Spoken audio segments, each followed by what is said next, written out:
In this video, I will try to illustrate the logic of essence by using examples from ordinary food buying in restaurants that we can find in Western countries.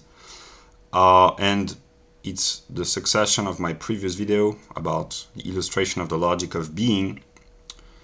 And if you have not watched the previous video, I would say the logic or metaphysics, but for Hegel they coincide, are the categories with which we think about the world, but which are also the categories of the real. So they are the structure of our mind and the structure of reality. And I have listed broadly 17 points to try to structure the video. I will put the structure in the description below. And I'll begin by talking about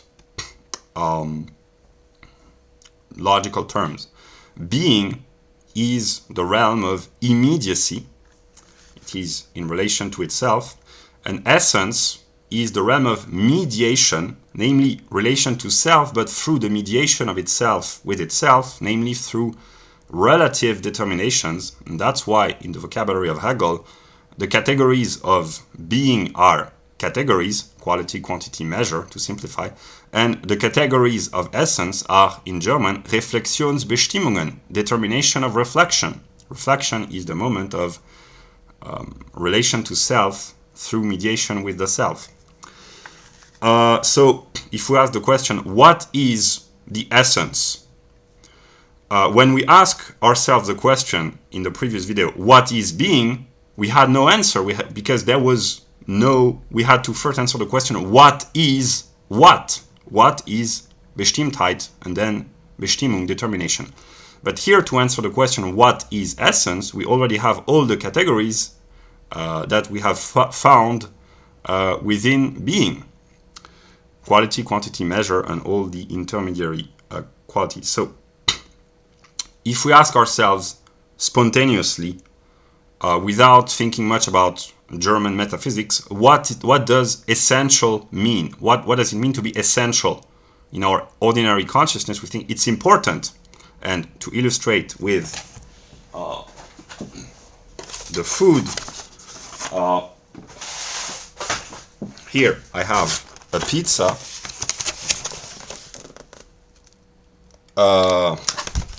What is essential to a pizza? Without thinking much, I would say dough, D-O-U-G-H, dough, and tomato sauce, and eventually cheese. But dough, and tomato sauce. These are essential ingredients or characteristics of a pizza. And here, because I have planned this video, I have what we call in my region une tarte flambée, which looks like a pizza, but it's not. I have checked the English vocabulary. It's not dough or dough, D-O-U-G-H. It's pastry, and there's no tomato sauce on top, but cream, and then onions and ham eventually. So already here we have an essential difference in the sense that a tarte flambée is not a pizza, and a pizza is not a tarte flambée because the essential features of one are not present in the other. That's what they are different. Yeah. So we have the idea also that there are some essential features and some unessential features. What is essential? Tomato sauce and dough for pizzas, and then the ingredients that you put on top are unessential: ham, mushrooms, olive, whatever. Yeah. And all the logical determinations flow from one another in the view of Hegel. And in the sphere of being, we already had identity and difference, but they were an sich, so to speak. They were not real yet, in the form of Bestimmtheit, determinacy, and quantitative changes, which was the change of Bestimmtheit or Bestimmung. So, of course, the concept of one and the concept of many are different, but real difference appears, so to speak, in the realm of essence. And I will show this Now, okay. In the realm of restaurant, a spontaneous question, without having thought much about German metaphysics, what is essential in a Chinese restaurant? The first question that spontaneously comes to mind is that they serve Chinese food. A Chinese restaurant which would serve only pizzas or only hamburgers, it would not really be a Chinese restaurant. Even if they advertise Chinese restaurant, but they serve only Italian pizzas and American hamburgers, this is not a Chinese restaurant. So the essential features are lacking. So without essence, the restaurant would lose its being, but it would lose its identity. The determination of identity will come forth in the logical development. But then another metaphysical subtlety. If it is a Chinese restaurant and they serve Vietnamese food and Thai food from Thailand, and eventually even Japanese food, it happens sometimes. But let us say Chinese food, Vietnamese food, Thai food. The Vietnamese and the Thai food are unessential characteristics of the Chinese restaurant, in the sense that if they did not serve Vietnamese or food from Thailand, it would not be important, in the sense that as long as they have Chinese food, it is a Chinese restaurant, it has its identity. That's how we think. I mean, people who go to Chinese restaurants, they just want to eat good food. They don't care about the speculative metaphysical subtleties, but metaphysics is important. And then another question, which will be connected to the topic of multiculturalism. Is the staff, the personnel, the workers in the Chinese restaurant, the cooks, the dishwashers, I don't know how you call it in English, the waiters, the boss, the manager, is it essential that they are Chinese? That's a good question. What if you entered a Chinese restaurant which serves Chinese food, but all the cooks, the dishwashers, the waiters, the manager, they are all African blacks?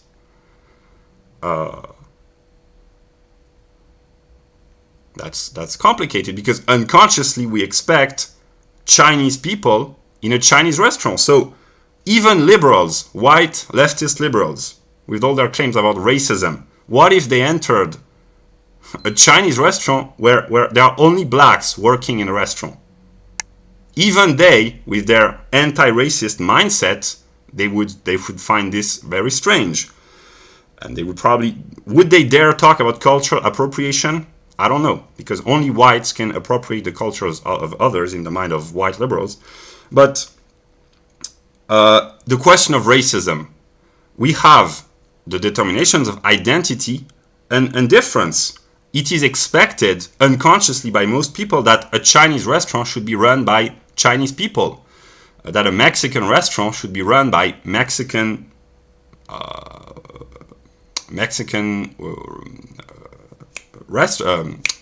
workers. It's not strictly because that would be discrimination, but that's unconsciously what is expected. But what about restaurant founded by white people serving white food, like McDonald's and KFC and stuff like that? Typically white American food. In these restaurants, everyone expects that people of all colors, Hispanics, blacks, Asians, whites, natives, Indian, etc., should work. The workers should represent diversity. So here we have a political conflict, namely that originally white restaurants are expected to be multicultural, but if you had a Chinese restaurant with blacks and Hispanics serving and cooking the food, even white leftist liberals would find this strange. And also, I talked in my previous video about the determinations of being, about the categories of an sich and sein für anders. An sich, the illustration that I took, is that this picture of a hamburger is just hamburger an sich. This is a real hamburger, in the sense that there is the an sich, the in itself, and the sein für anders, namely the being for another. And a veggie burger, a burger without meat, would be sein für anders, but without the an sich, namely it would not be a real hamburger, because it is implied in the concept of a hamburger that it shall have a meat, a steak of beef within, or chicken within the hamburger, but a real hamburger is beef. Yeah. And here we find the same determinations, but in a more developed way. Let us think about an Italian restaurant. In the minds of ordinary people who can go to restaurant, they think unconsciously that an Italian restaurant, which is managed by real Italians, is more authentic than an Italian restaurant where the managers and the workers and the cooks would be Irish whites or white Americans or whatever. So there's this idea that a real pizza, unconsciously, is a pizza which is an sich and sein für anders, namely it's not just the pizza with an external presence, but it has to be cooked by an Italian. That's the in itself. In order to be adequate to its own concept, a real pizza would have to be made by an Italian cook. That's what some people think unconsciously. But then comes the question, what if the Italian who cooks the Italian pizza is a black person from Ghana with an Italian citizenship? So here we have the problem of multicultural food, which is often depicted as multiculturalism is great because you can eat Chinese restaurant, Mexican, Indian, Italian, whatever. But the problem of racism and anti-racism is present even in multicultural restaurants, with the illustrations that I have just given. Okay. Now,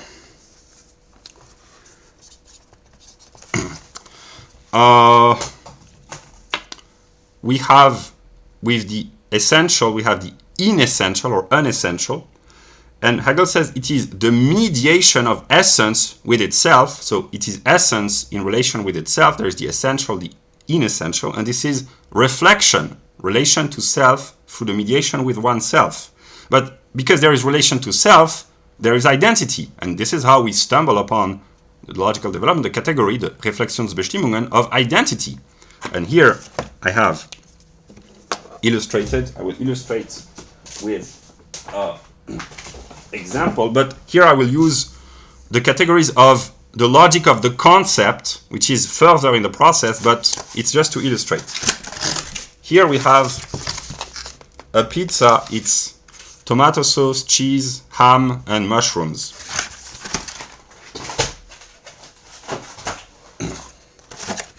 Here we have the tarte flambée, which is pastry, cream, onions, and some sort of ham.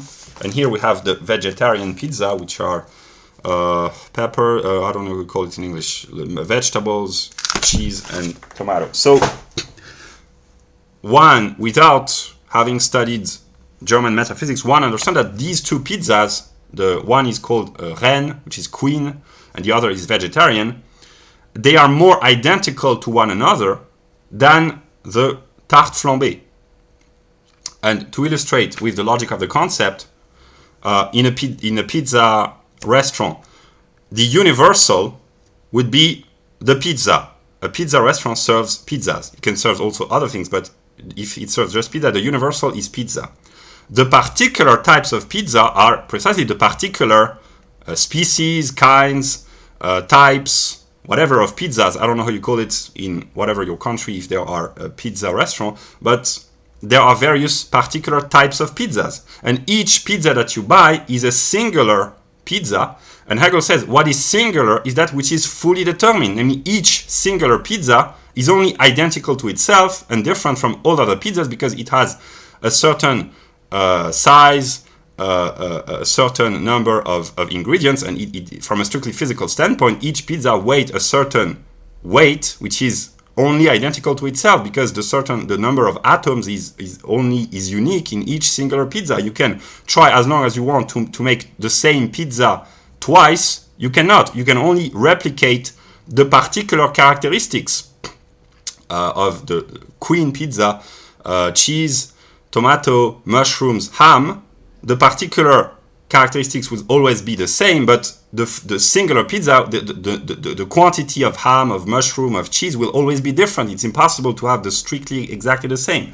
And in the language of Plato, Plato would say, let us not eat pizzas, let us think about the idea of pizzahood, pizzaness, elevate our mind in the realm of the abstraction of pizzas, which is the universal idea of pizzas, which in the view of Plato was the real pizza, the universal.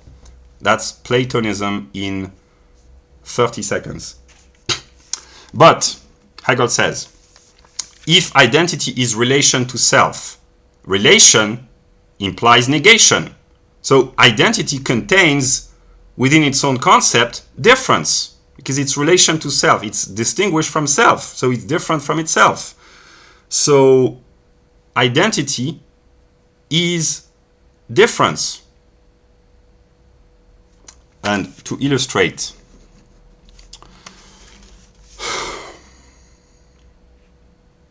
what gives a restaurant, a Chinese restaurant, its identity is that it differentiates itself from an Italian restaurant.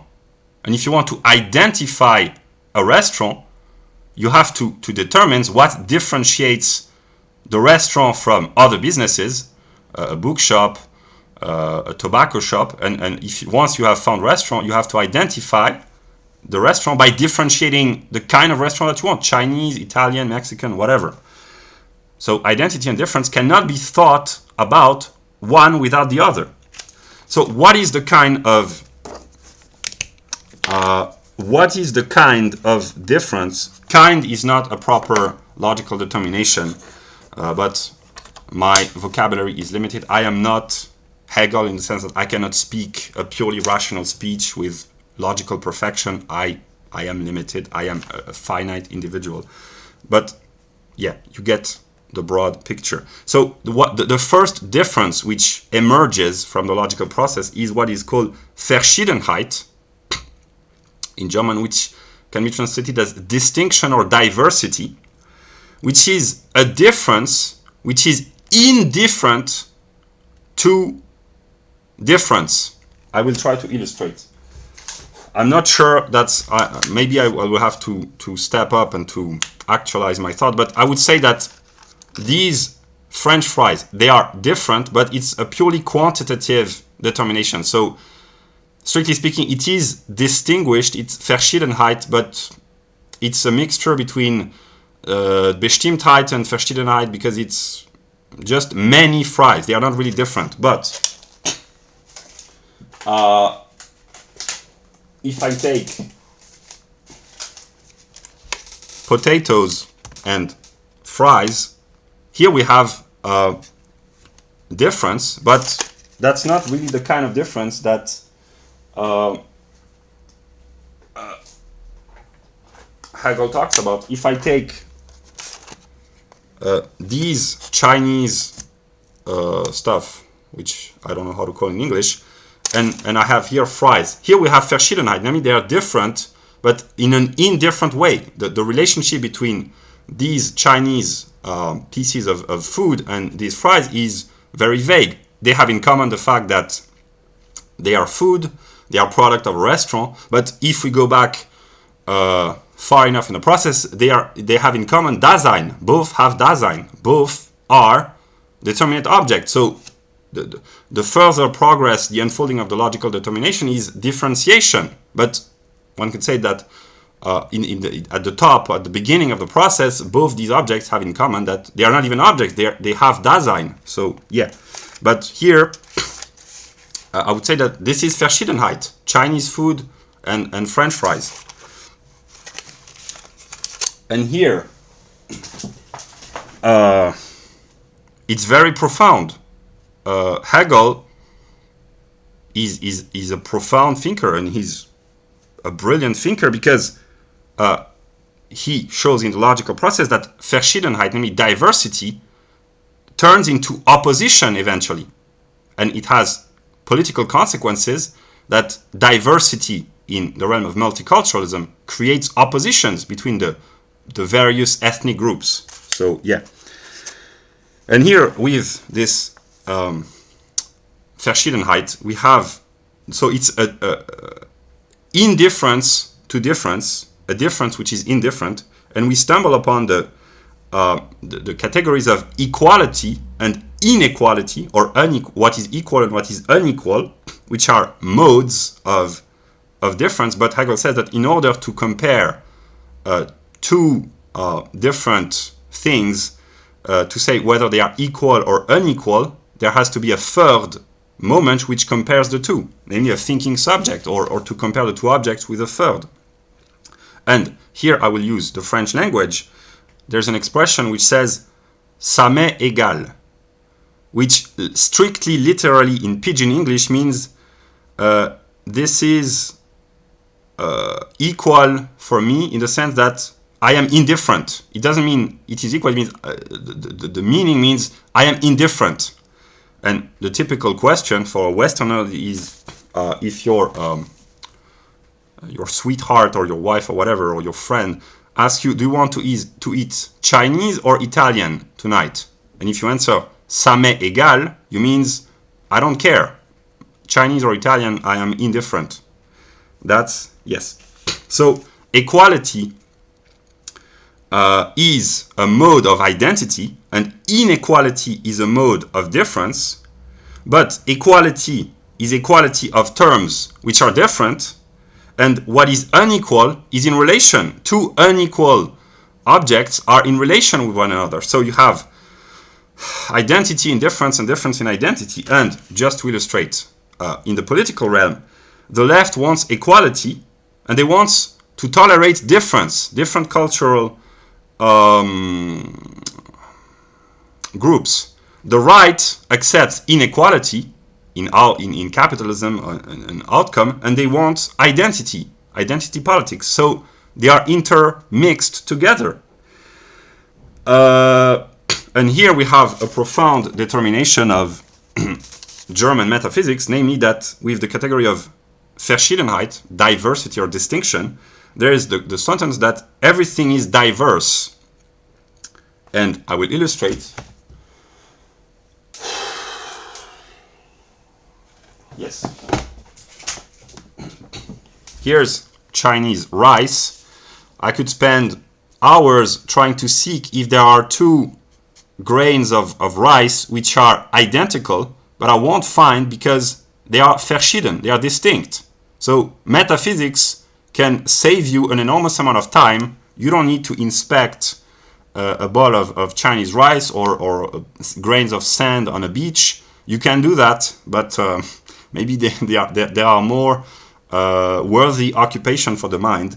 But yeah, because of a metaphysical determination, I know, without having experimented, maybe an Anglo-Saxon empiricist would check if really there are no two grains of salt. But a German metaphysician would say, my Anglo-Saxon friend, don't waste your time. You cannot find two identical grains of salt because of Verschiedenheit. So that's the refutation of empiricism, I guess.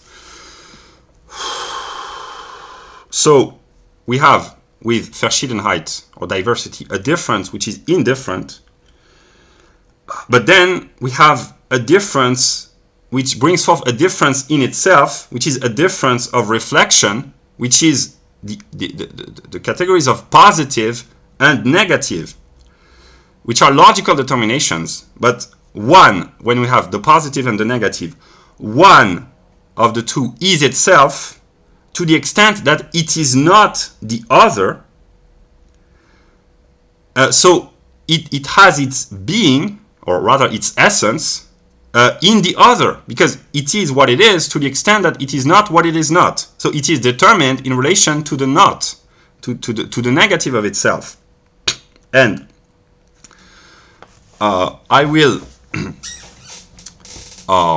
illustrate. Here we have a hamburger, French fries, and nuggets. This is fast food. Fat food and fast food. And here we have carrots. I don't know how you call this in English.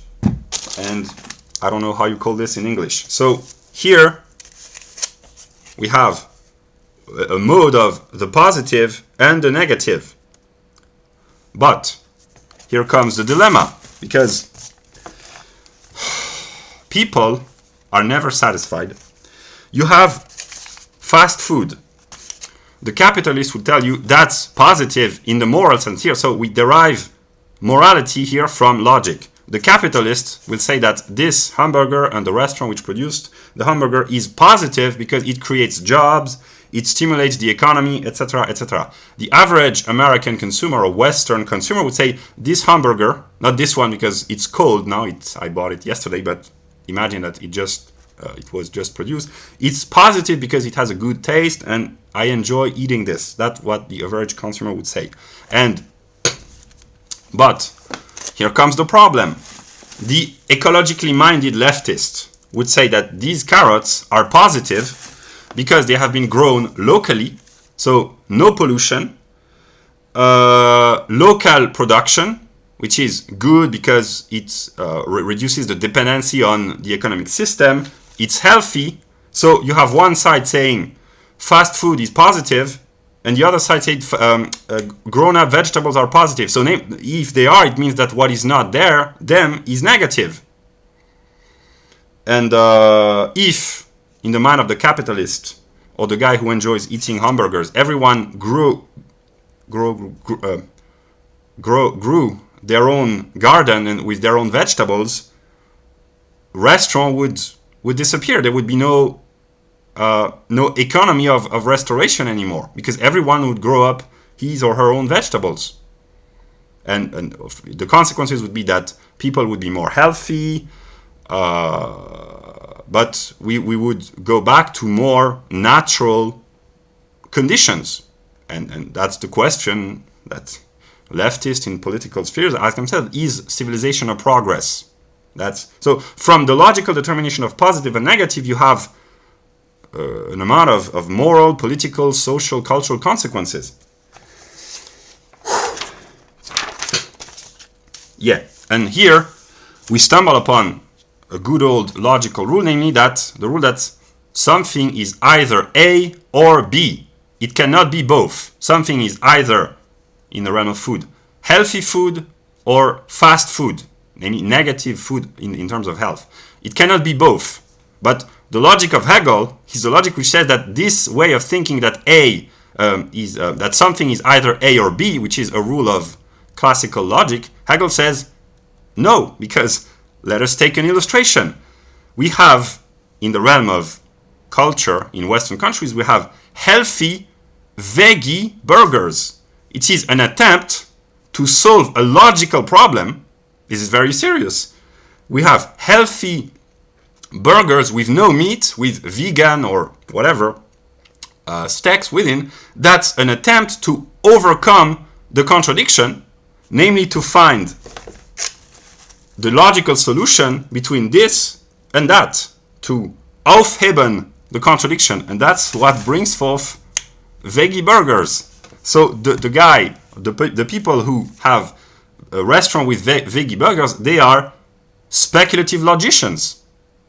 And yeah, and I also wrote that Adolf Hitler was vegetarian. I'm just saying. Okay, so now with the positive and the negative, we have the opposition. It's the opposition. The two are opposed. They are not diverse or distinct anymore. They are not positive and negative. They are, but they are opposed to one another. And here, the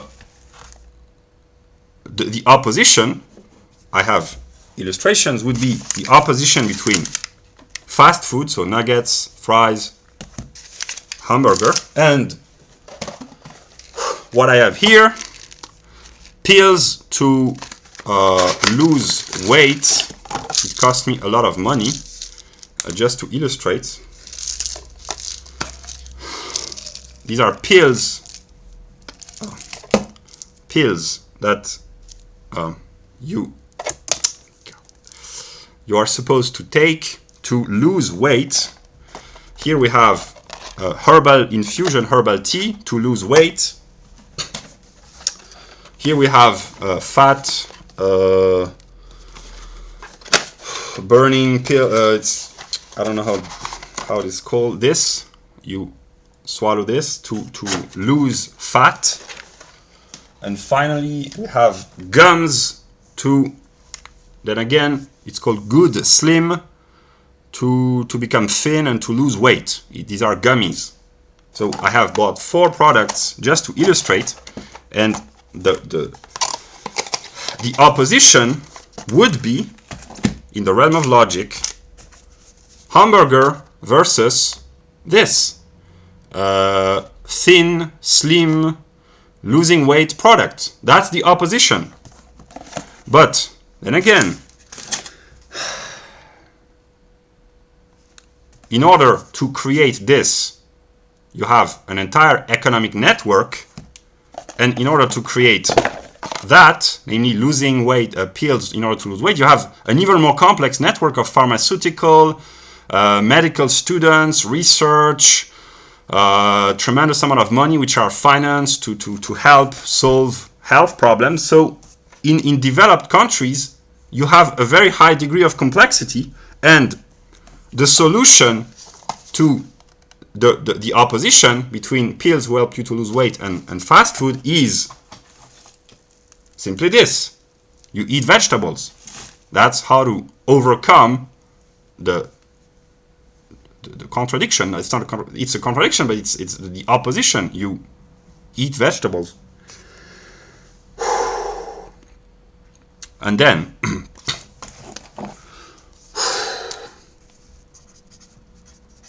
we have the determination of the ground, which is the foundation, Grund in German. And the ground is the unity of identity and difference. And it is sometimes translated as the reason. Zureichend Grund in German is sufficient reason, but let's call ground or foundation. And to illustrate, the fast food industry, or the hamburgers and fat meals, is the ground of this. It is what has founded this. And if I wanted to make a joke, I would say that this has brought about the financial foundation. It has financed and founded indirectly the research of medical students and whatever to come up with this product, and so or this product. So it is the foundation because it is the unity of identity and difference, and everything has a ground means everything has a reason. The reason why this or this or this exist, and we come to the determination of existence just later, is because there is this and that, and it creates health problems, people becoming fat, too much sugar, too much calories, they have heart problems, etc. So human inventivity and stimulated by capitalism creates this to try to solve the problem. And then we have the leftists who say, why bother with all this complexity? Let's just go back to the roots.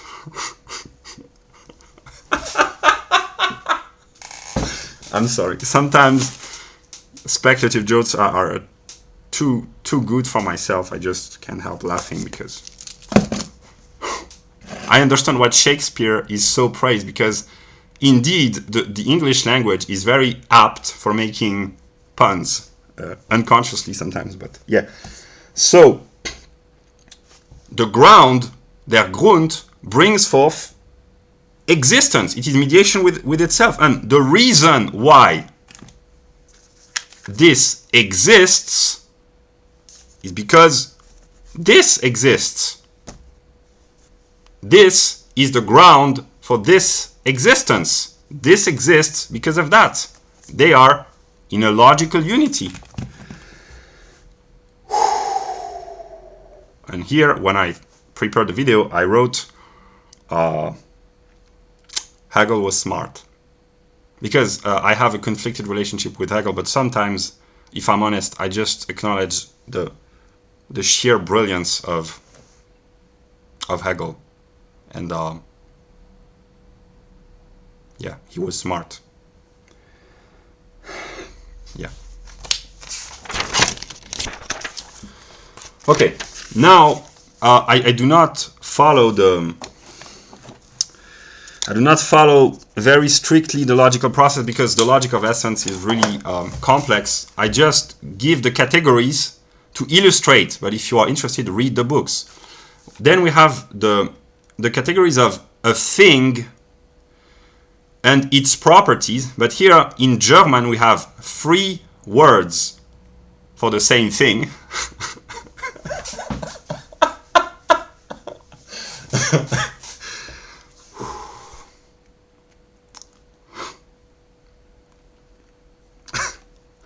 Okay, I'm sorry.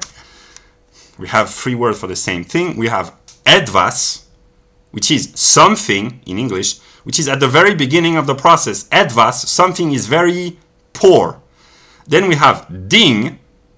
In history of philosophy, Kant talked about the Ding an sich, the thing in itself. So etwas would be something. Das Ding would be the thing. And then we have die Sache. Hegel sometimes talks about die Sache selbst, which basically is the thing but the process. But here, when I talk about a thing and its property, this is das Ding, the thing, and the properties. And here we have a hamburger. It is something, and it has qualitative and quantitative determinations, but it is also a thing, a ding with properties. The taste, the smell, the texture, the colors, these are the properties of the thing. And the thing, das Ding, consists in its properties. And then this is a metaphysical question with which metaphysicians of old have thought about for a long time, is what is the thing independently of its properties? If I take off the color, the shape, the taste, the smell, the structure, what is there left? And that's how some metaphysicians have stumbled upon the category of substance. There is the substance. And these are the accidents in the view of metaphysicians. But so taste, smell, etc. are the accidents of the substance, and the substance would be the hamburger. But what is a hamburger with no shape, no structure, no taste, no smell, no color, no weight, whatever? It's just a substance. So, yeah.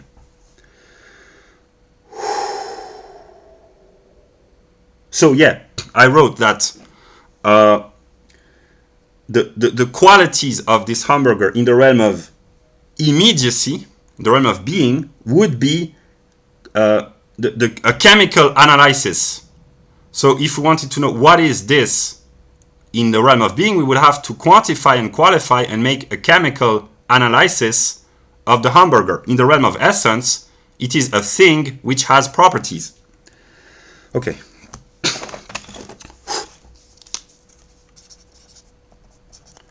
Then we stumble upon the category of matter and form. Matter here is the material existence, and the form is the shape of the hamburger. And I will illustrate. Here we have French fries, and here we have potatoes. The matter, from a physical standpoint, is identical. Both are potatoes, but the form is different. The shape is different. And this change of shape, which does not modify the matter, both are potatoes. I don't know the chemical composition of potatoes, but the chemical composition are identical, but the shape is different. And so they are essentially different. It's not the same price, not the same cooking method, not the same name, etc., etc. That's different in an essential feature. But then, that's an old metaphysical question. Can there be matter without form. Every matter is formed, it is shaped.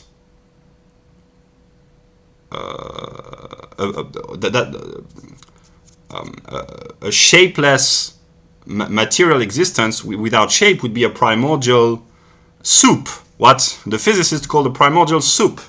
I think, yeah, soup. So I did not think about bringing a soup, but that would be the illustration. But can there be matter without form? No, maybe. But there can be form without matter. And here we enter the mind of Plato.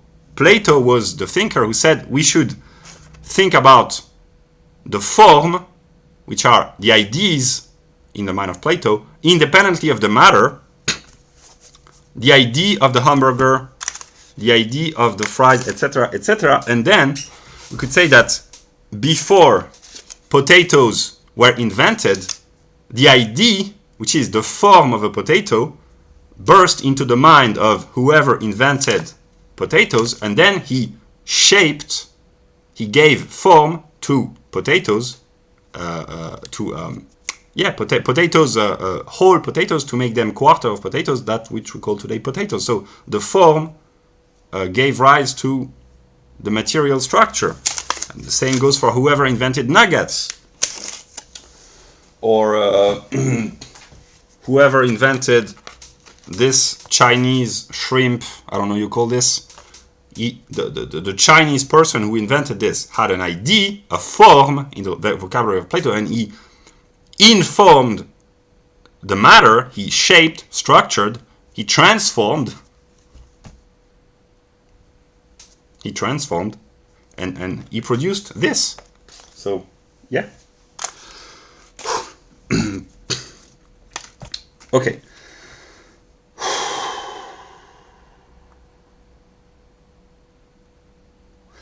Okay.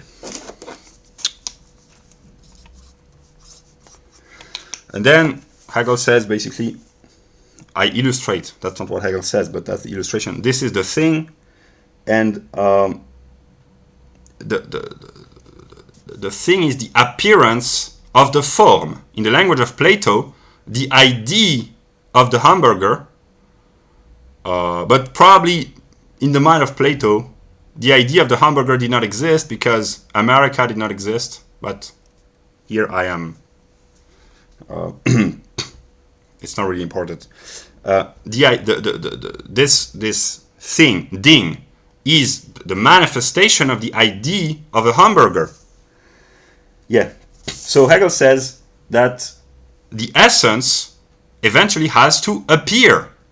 That's an appearance from a metaphysical standpoint, and it is the manifestation of the essence. And to illustrate, we began the video by asking what is the essence of a Chinese restaurant to produce Chinese food and not pizzas. So eventually, the essence of a Chinese restaurant has to appear, and a Chinese restaurant has to produce Chinese food. And Hegel says the essence is not beyond the appearance or behind the appearance, but the essence appears. It is within the appearance. And there's a metaphysical question in a leftist circle. Sartre, Jean-Paul Sartre, said, existence precedes essence. There are only existence, and essence is just an idea. But Hegel says existence is the manifestation of the essence. Yeah.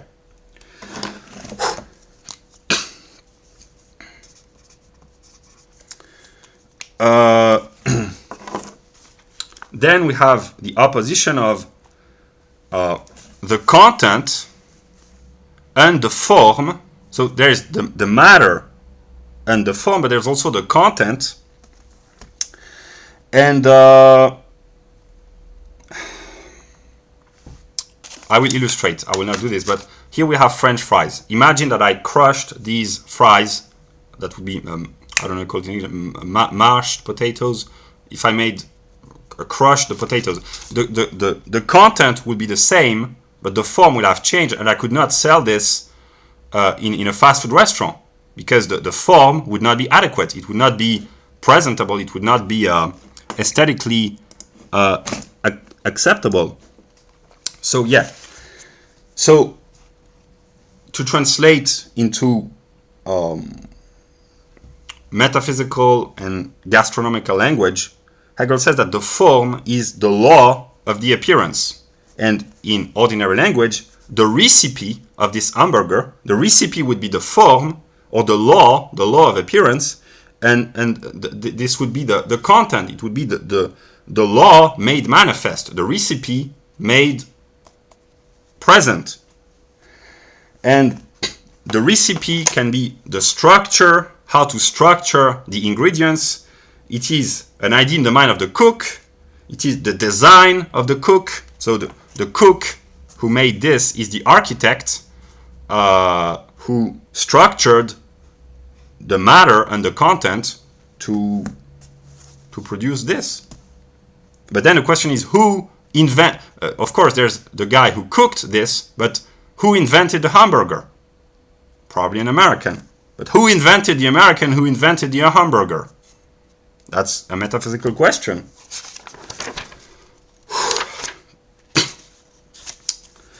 Okay, and then I will make an illustration. I bought cakes. In good restaurant, the form and the content have to be kind of identical, and here is a very, very well structured, very beautiful cake.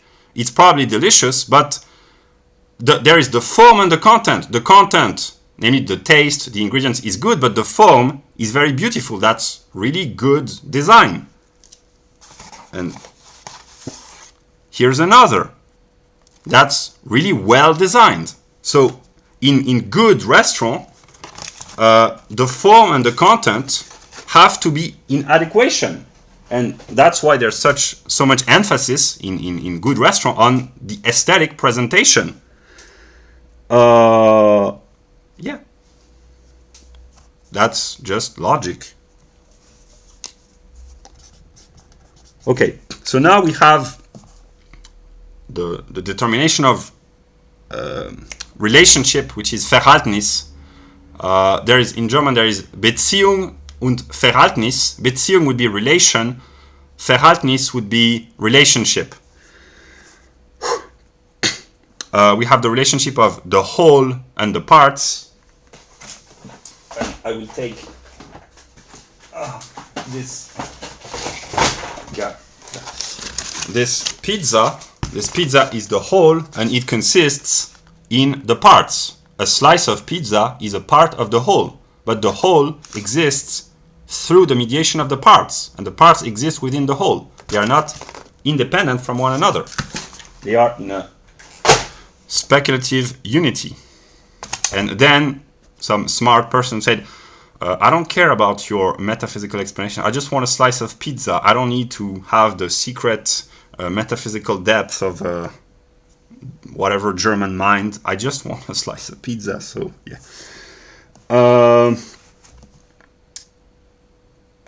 Yeah. Then we have force and exteriorization. That could be the talent of the cook would exteriorize itself. So the force, which is a physical determination, the world is the manifestation of the four fundamental forces of physics. Electromagnetism, gravity, which is not strictly speaking a force, but the curvature of time, space, whatever. Weak interactions, strong interactions. The physicists say that the world that we experience is these four forces being made manifest. But in the realm of cooking, the force would be the talent of the cook, and the manifestation would be the exteriorization of the force, and this would produce this, for instance. So yeah. And then we have a metaphysical distinction between a metaphysical, a mechanistic totality and an organic whole. Mechanics, from a metaphysical standpoint, is when the parts are independent from one another. You can replace one part, but not the other. And if I had to illustrate, it's not really a good illustration, but this pizza, you cannot take a part and replace with a part of another pizza. That doesn't function. But in a hamburger, you can eventually open your hamburger and add salad or remove pickles or whatever. That's not really good from a hygiene point of view, but yes, that would be a vague illustration. I'm not saying that this hamburger is mechanical and the pizza is organic, but that's the best illustration that I can find within the realm of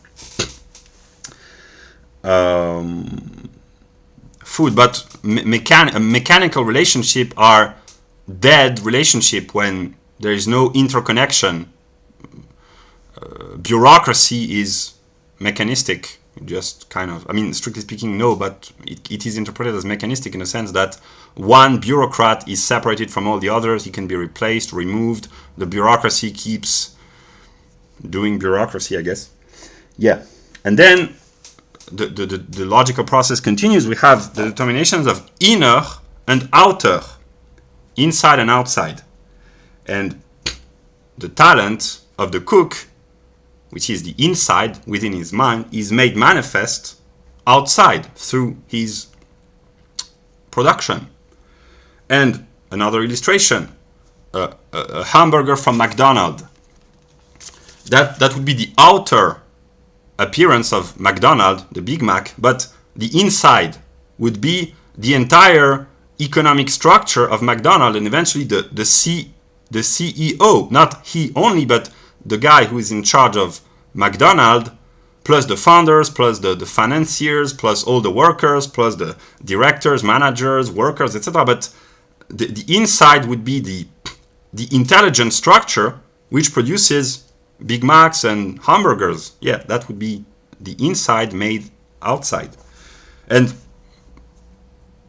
whatever you say against McDonald's, it takes quite a lot of intelligence to run a chain of restaurants like they do. You have to acknowledge the intelligence. And then, about the inside and the outside. Let us imagine a dialogue between two lovers, a young man and a young woman, his sweetheart, and that's their birthday or whatever. And the sweetheart, the young woman says, I baked you a chocolate cake. I did this for you with all my love. I put in my best intentions. And the guy tastes the cake and he says, but sweetheart, this is disgusting. This is disgusting. What should you do? Because if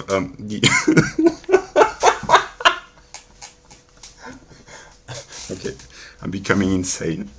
No, seriously.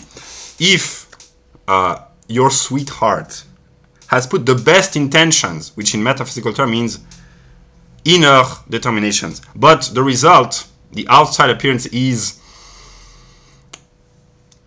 not really good, what should you do? Here we come from logic to culture eventually, and then to morality. What should you do if you are in love with your wife or your sweetheart or whatever, and she bakes a cake for you and it's not good?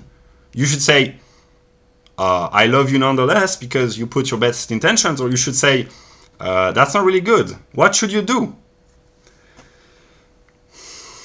Conflicts are everywhere in the realm of morality. Even in the most basic interaction, there are conflicts.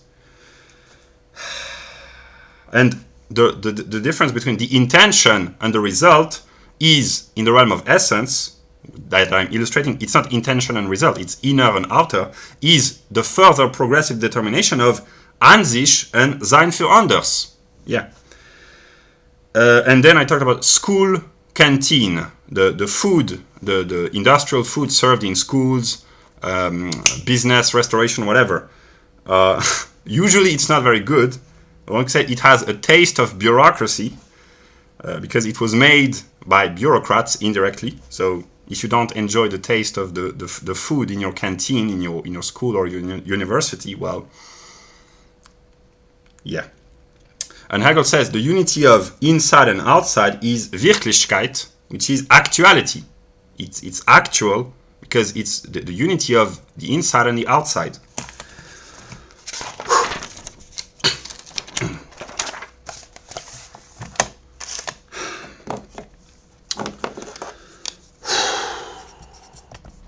And then Hegel says, what is wirklich, what is actual, if we take the determination of identity, it is possible.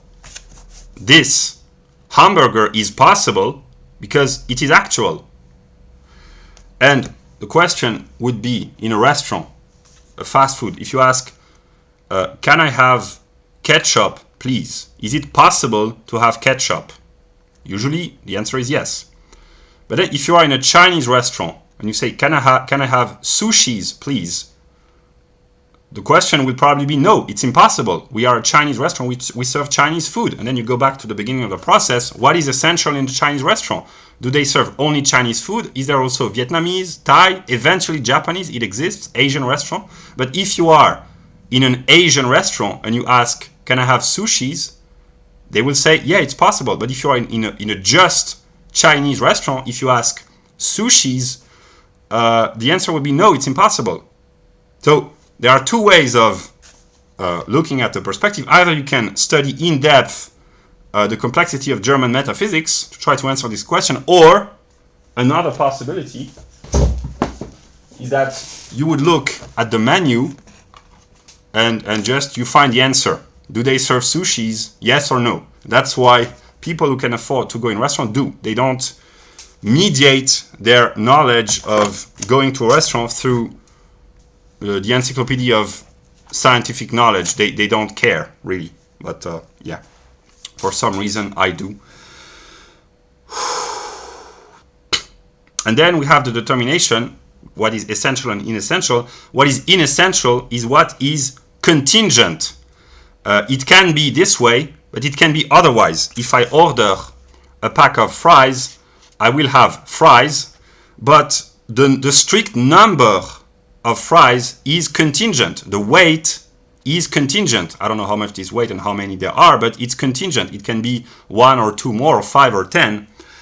And the same goes for a Big Mac. The number of pieces of salad within a Big Mac, or the strictly determined quantity of sauce, it's contingent. In every Big Mac you have 2 steaks, the sauce, the pickles, whatever. This is necessary. So we have the determination of necessity. So the fact that a Big Mac has to have 2 steaks, sauce, etc., it is necessary. But the strictly quantitative measure of sauce, it's contingent. Because those who cook the Big Macs, they are not theoretical physicists who are counting with very precise instruments of measure the number of molecules of sauce within a Big Mac. That's impossible, and that would be a waste of time. But here we enter the realm of objective spirits. I'm sure that in America, if you order a Big Mac and if they forget the salad or whatever, you can go see a lawyer and say, it is said that a Big Mac has to have salad. You don't put salad in the Big Mac. I will make you a lawsuit. We will go to court. Yeah. Because what was necessary was not present, so that's a deception, we expect, whatever. And then you have the judicial system, etc., etc.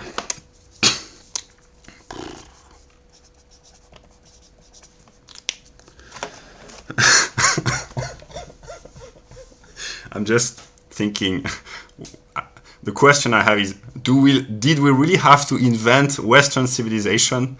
Maybe Western civilization got overcomplicated. Things got way too much complicated. We should have remained with our carrots and maybe, I don't know. Okay, so now we have the determination of condition. Can I have more ketchup? Yes, on the condition that you ask. Can I have more rice? The answer would be yes, on the condition that you pay the price. You can have a second meal of rice, but the condition is that you pay the price. You cannot have more if you're not willing to pay. This is a condition.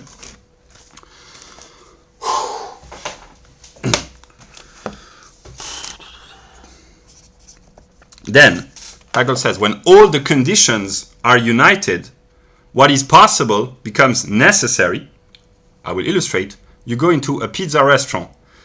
If there are fresh ingredients, good ingredients, an Italian cook with talent and experience, the conditions, and if you order a pizza, the conditions are met so that the product, the pizza, it becomes necessary that the pizza will be a good pizza.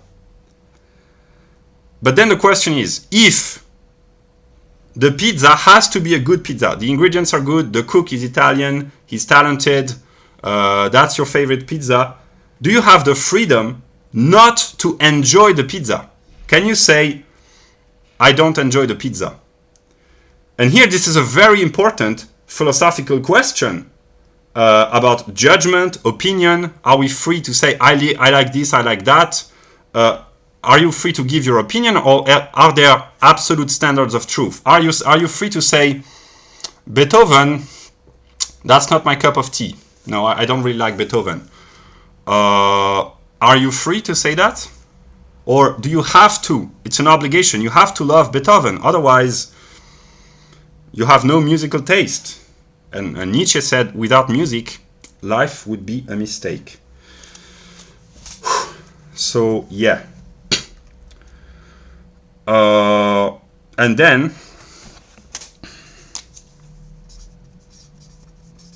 we have the notion of the substance.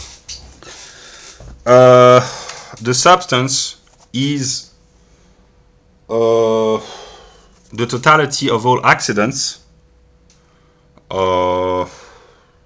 which, according to Hegel, is the wealth of the content. So this is a metaphysical category.